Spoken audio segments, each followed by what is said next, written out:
Are you tired of feeling stuck and wanting to unlock your full potential? Today, we're going to explore the powerful principles outlined in Ryan Holiday's book, Discipline is Destiny.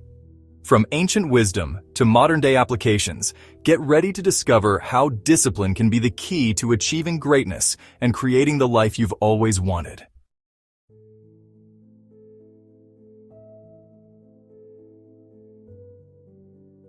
What does discipline actually mean?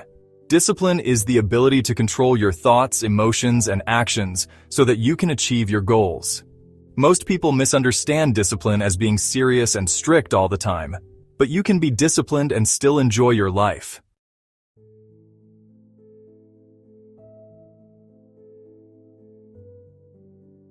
If you want to improve your discipline, first learn to control your emotions. You should do what needs to be done, regardless of your motivation or desire to do it.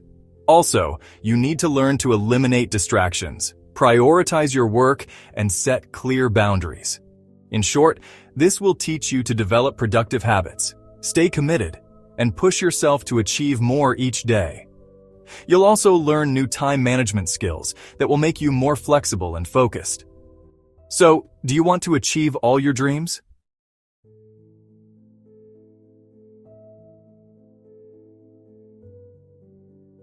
Do you wake up early in the morning? Most people don't like waking up early because it doesn't feel good. Who would want to get out of bed every day at 5 a.m.? But disciplined people do, not because they like it, but because they have strong reasons to do it. So why should you wake up early? Because working while the whole world is sleeping makes you more powerful.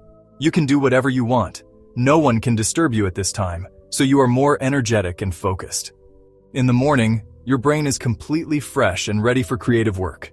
So you can do all your creative work at this time, like writing, learning, or working on your business. If you have a habit of waking up late, you probably don't have enough time to work on your dreams. You will keep running to complete your job, family commitments, and those daily tasks that don't help you grow. On the other hand, waking up an hour earlier makes a big difference in your productivity. When your mind is clear, you can see what's missing in your life, review your goals, and plan for better results. Toni Morrison was a single mother with 2 children. She was an editor at Random House, which was a very time-consuming job. She had to take care of her children along with editing manuscripts all day. By the end of the day, Toni was so tired that she didn't have the energy to do anything else, so she would just collapse into bed and get a few hours of sleep. Toni wanted to be a writer, but she only had time to write in the morning, so she used to get up before her children woke up so that there would be no noise at all. After that,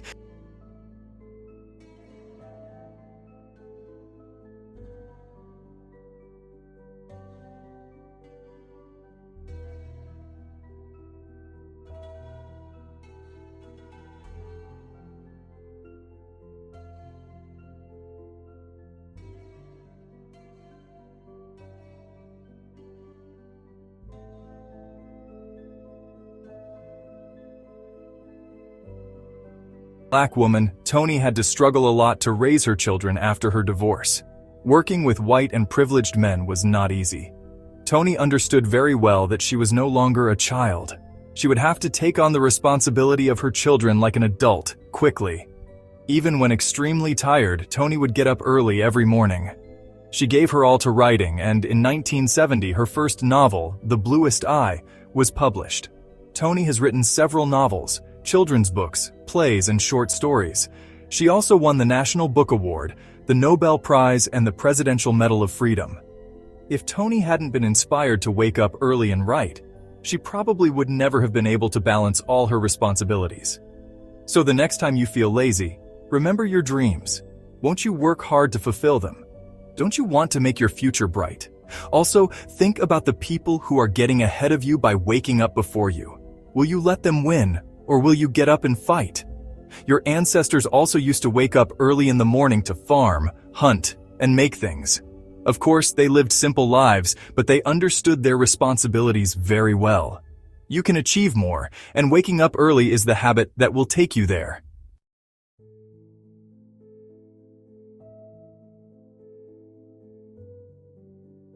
The next habit that will increase your discipline is to force yourself to do some work every day, no matter how you feel.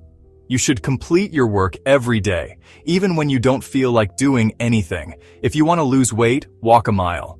If you want to learn to play the violin, practice for 10 minutes every day. If you want to write a book, make sure to write a few pages daily. If you are looking for a better job, build new client relationships. It doesn't matter what you do or how much you do. You can't control the outcome of your actions, but you can certainly control your actions. Every day, do one thing that brings you closer to your dreams. If you stay consistent, you can get ahead of 90% of your competitors. Most people lack skills or fall behind in staying consistent. They keep waiting for motivation to write, read, or work. They wait to get sick before they work out or eat healthy food. Even when you have a strong reason to give up, don't. Even if you don't want to wake up early to achieve your dreams, do it anyway. Even if you think you don't have the skills that can make you successful, keep trying. Thomas Edison was a well-known genius. Despite his remarkable inventions, he believed his success wasn't due to his extraordinary talent. He wasn't more intelligent than others. His imagination wasn't that amazing, and he never even thought about his inventions. Edison believed the secret to his success was constantly working. He didn't wait for inspiration to start his work. He kept working even when he had nothing to do. Edison believed that if a great idea came to his lab, he had to be there to seize it. If he wasn't there, someone else would take the opportunity. Edison believed that talent or genius is always present in our lives. By working hard daily and controlling our emotions, we can turn even our ordinary work into an opportunity to achieve greatness. Edison wasn't inspired to invent something. He was always trying to find solutions to make our lives better. Lou Gehrig is another great example of this. Gehrig was an American professional baseball player who played for the Yankees and was especially known for his discipline. He rarely missed a practice. Even despite injuries or fatigue, he worked hard to improve his skills. Gehrig also controlled his emotions. He overcame his doubts and boredom. Even when he didn't feel like playing baseball, he played. Gehrig once struggled to maintain his position, and he considered leaving the Yankees. His scout convinced him to stay and explained the difference between a normal player and a great player. Gehrig understood that he just had to keep practicing. He accepted that he couldn't control the results of his actions. It didn't matter if he practiced a lot and couldn't hit the ball for weeks. It doesn't matter how good you are at your job. Hard work and consistency overshadow talent. Even if you feel uninspired and doubtful, don't listen to your heart and keep doing your work despite distractions. Always remember that doing something is much better than doing nothing. Even if you are the most intelligent person in the world, you cannot win without discipline. Being productive and inspired for one day won't fulfill your dreams. You have to build your momentum slowly and consistently. What you do today will show its effect tomorrow, so stay consistent and keep your emotions under control.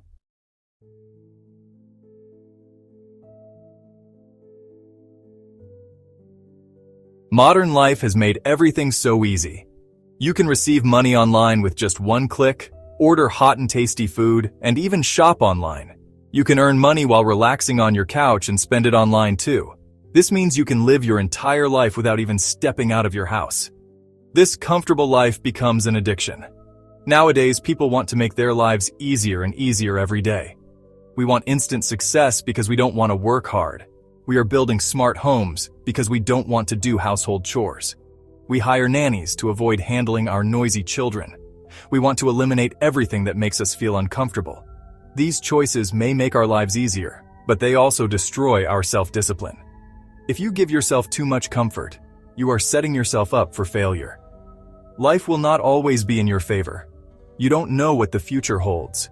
What if you lose all your money, or your family or home is taken away from you? Are you prepared to face these tough challenges? Don't become a slave to your comfortable life because it's not going to last forever. Instead, make yourself rough and tough.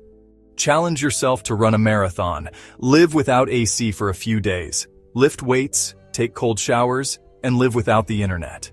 You have to find your balance. Don't be too hard on yourself, and don't be too lenient either. Enjoy some comfort, but keep testing your limits. The Stoic philosopher Seneca was wealthy because he inherited a lot of money from his father.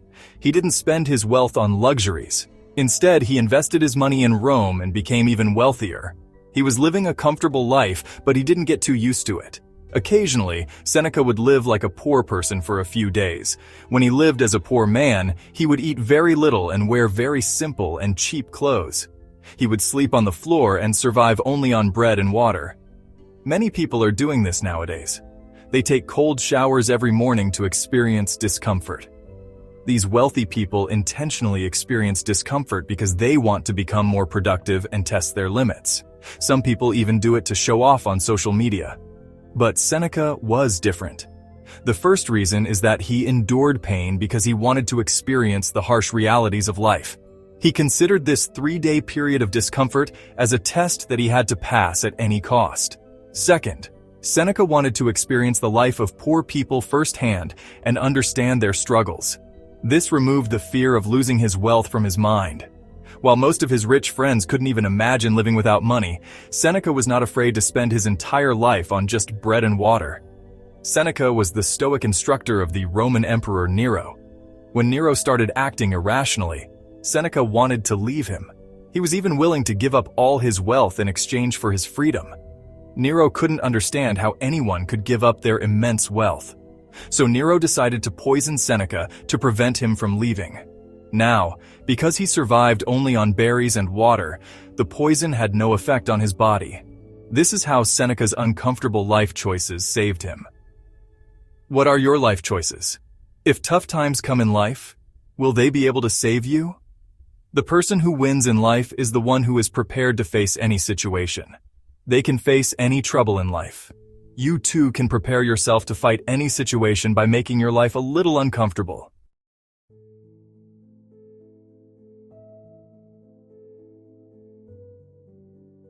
Setting boundaries is crucial for achieving success, but it's often overlooked. If you don't learn to eliminate distractions, you'll fall behind. Successful people block out time in their day to focus on just one thing. Then, when they have free time, they engage in activities like parties, watching TV, and answering phone calls. Saying yes to everything means you lack clarity and purpose. You can find your purpose by asking yourself these questions. What are my priorities? What more can I do for my career, family, and community? What should I be doing right now? Decide on one thing and say no to everything else. By saying yes to everything, you harm your professional life. You also lose your peace and happiness. You hurt yourself when you get distracted by others because you could use that time to relax, take a relaxing bath, or read a book. Also, your family gets hurt because the time you give to others could be spent playing with your kids, cleaning your house, or enjoying romantic moments with your partner. Don't blame others for being distracted. Blame yourself for giving them your time. It's important to learn to say no because it means you care about and are trying to protect your family, career, and future growth. It's your responsibility. Booker T. Washington was the founder of Tuskegee Institute. He often traveled to increase the visibility and reach of his company. He also talked to donors, gave lectures, and managed fundraising events. In addition to all of this, he wrote 5 books. Doing all of this seems impossible, but when you master setting boundaries, you have plenty of time for yourself, which you can manage as you please. Some unpleasant people used to badmouth Booker behind his back. They called him selfish because he wouldn't let them disturb his focus. He had a great mission to change people's lives, and for that, he had to say no to other things. Booker never paid attention to these critics. He didn't have the time. He knew his life's purpose, and he was willing to risk everything to fulfill it. Booker's goal was to educate as many black men and women as possible. If he allowed himself to be distracted, he would have missed a golden opportunity to teach someone something valuable. That's the price of saying yes. When you say yes to something, you're giving up your time for something else. You might be saying no to spending time with your family, writing the first chapter of your book, or helping someone live a better life. If you're not aware of your priorities, you can become a victim of people who waste time. Stop chasing new trends, attending dinner parties, or jumping from one job to another. If you keep trying new things, you'll never succeed at anything. Also, only take on as much work as you can handle. If you're afraid to say no, practice it and learn how to say it. Saying no doesn't mean you're being rude. You can apologize and reject anything that doesn't fit your vision for your life. If you work too much, you'll get tired and lose focus. You'll You'll forget about your dreams and get caught up in useless tasks. You can't commit to everything. There's no such thing as multitasking. You can only win if you focus on the right things. So, next time before you say yes to anything, ask yourself, what am I giving up in exchange for doing this? The answer will remind you of your priorities and motivate you to turn your yes into a big no.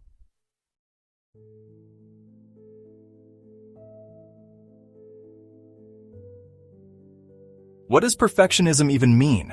It means having an obsession with doing everything perfectly. You become a perfectionist when you set very high standards for everything you do. Perfectionism might seem good sometimes, but most of the time, it makes you unproductive. You can also call it narcissism.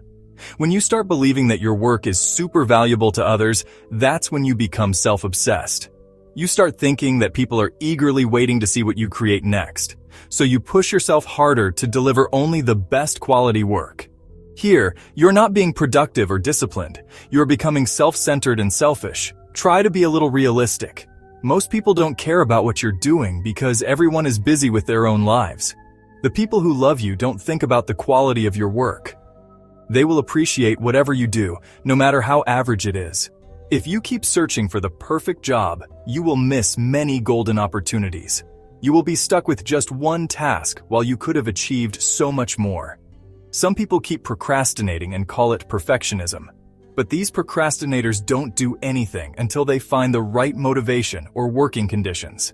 They are only fooling themselves. Instead of making slow progress every day, they keep looking for the perfect opportunity and fail. If you start following a goal, you can't stop in the middle just because things are incomplete or imperfect. If you do that, you are a coward. Instead, you should keep moving forward, even if you lack motivation. You have a role to play in this world, and you have to be strong to play that role.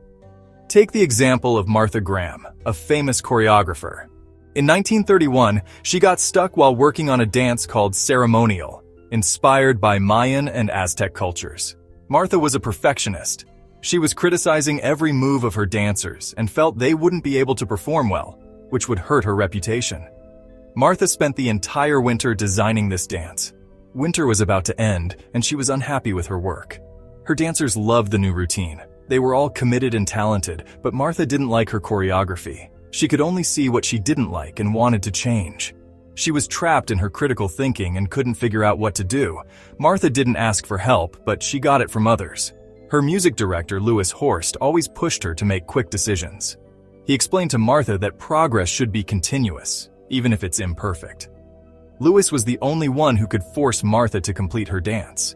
Thanks to Louis's decision-making skills, they were able to finish the dance, even though it wasn't perfect. Leonardo da Vinci was like Martha. He also struggled to complete his paintings. Steve Jobs also had a problem with perfectionism. He got stuck while creating the Macintosh. Even after completing it, he couldn't release it and was fired from Apple. Ralph Ellison, who wrote the masterpiece The Invisible Man, must have written tons of manuscripts, but could never publish a second book. Perfectionism can be extremely destructive for creators.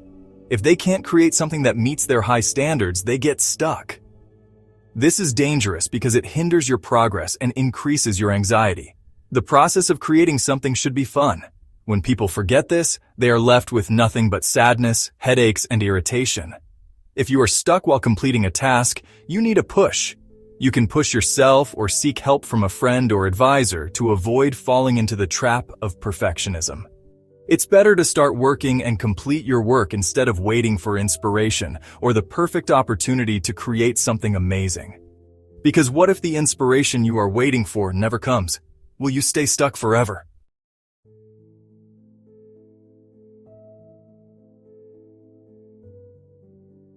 If you are disciplined, you can never fail in life.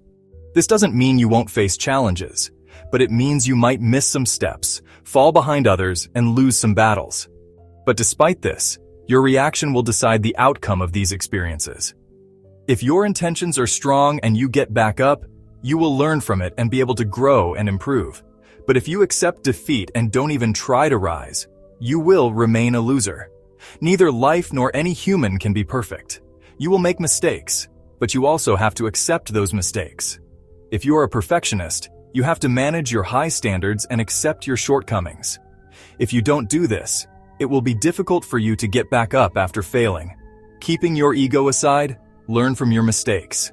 You have to live your life, you have responsibilities, and you have to build your future. You are not here to give up because of one or many mistakes. You are here because you have a mission, and you have to fight no matter what, ignoring your feelings.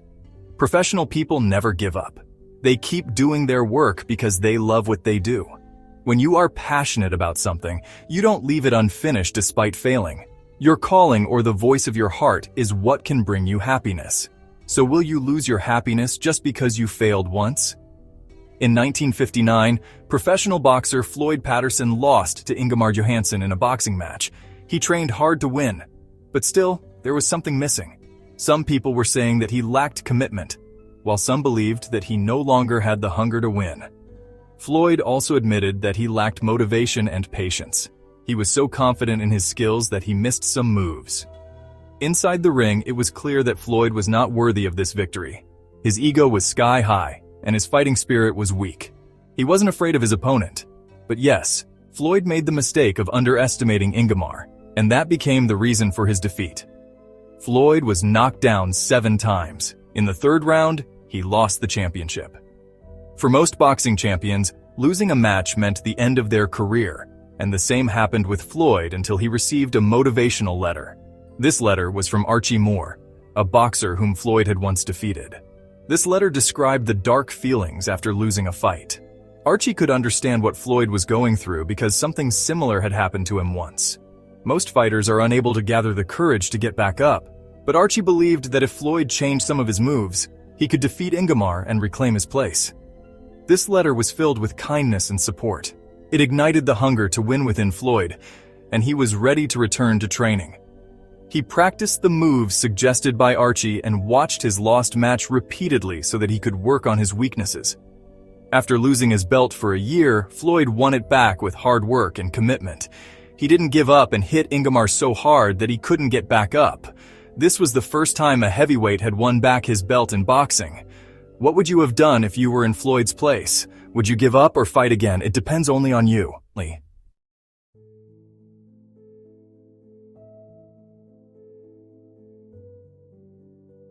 The secret to wealth and success lies in discipline. It's not that successful people are talented or lucky. Actually, they know how to control themselves and how to make smart decisions every day. This summary taught you several main tools to make you even more disciplined. First, you learned that waking up early in the morning is considered the best productivity tool for creators. If you want to write a book but can't find time during the day, make it a habit to wake up early and take full advantage of the peace and quiet of the morning. Second, you learned that taking daily action, no matter how you feel, is like a superpower. Don't let your emotions control you. Keep doing what's important daily, and don't worry about the results. Just take action and keep improving. Third, you learned that you shouldn't be afraid of discomfort because a comfortable life is like a trap. Life is unpredictable, and you will have to face some challenge every day. In such a situation, you will only be able to gather the courage to face challenges if you step out of your comfort zone. Fourth, you learned that you need to decide what your priorities are and avoid distractions. If you don't have the habit of saying no, you need to learn it. Be polite, but reject anything that doesn't help you grow personally or professionally. Fifth, you learned that perfectionism is a recipe for paralysis and cowardice. Perfectionists get stuck in their high standards and don't dare to share their work until it's perfect. Instead of striving for perfection, become someone who completes their tasks on time. Sixth, you learned that failure is a natural part of life, but the real victory lies in getting back up after failing. We should learn from our failures and move forward with the lessons we've learned. Finally, you learned that if money starts controlling your life, it can be very dangerous. You need to balance your spending, saving, and investments. Once you understand the secret of self-discipline and master it, nothing can stop you from becoming stronger and more successful. Always stay humble, no matter how rich or famous you become. Self-discipline makes our body, mind, and soul stronger and more flexible. We should live up to our high standards, but that doesn't mean we have to be perfect all the time. Instead, we should keep learning and improving. The more disciplined we become, the more we tend to judge others. But remember that you can't control others. You can only control your own behavior. So, develop the habit of tolerating others and being strict with yourself. If you practice self-discipline in your daily life, you'll be able to achieve great things. If you liked this video, give it a like, share it with your friends, and subscribe for more self-improvement tips. Thanks for watching.